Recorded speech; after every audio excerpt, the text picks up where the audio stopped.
বিসমিল্লাহির রহমানির রহিম।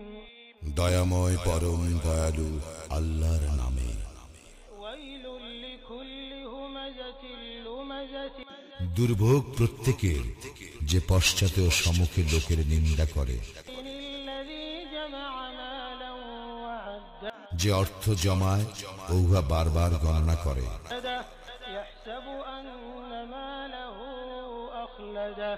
সে ধারণা করে যে তাহার অর্থ তাহাকে অমর করিয়া রাখিবে। কাল্লা লায়ুনবাযান্না ফিল হুতামা। কখনো না, সে অবশ্যই নিক্ষিপ্ত হইবে হুতামায়। ওয়া মা আদরাকা মাল হুতামা। তুমি কি জানো হুতামা কি? নারুল্লাহিল মুকাদা। ইয়া আল্লাহর প্রজ্বলিত হুতাশন, আল্লাতী তাত্তালি'উ আলাল আফইদা। যাহা হৃদয়কে গ্রাস করিবে। ইন্নাহা আলাইহিম মুসাদাতুন নিশ্চয়ই ইহা উহাদেরকে পরিবেষ্টন করিয়া রাখিবে। ফি আমাদিন মুমাদ্দাদা। দীর্ঘায়িত স্তম্ভ সমূহে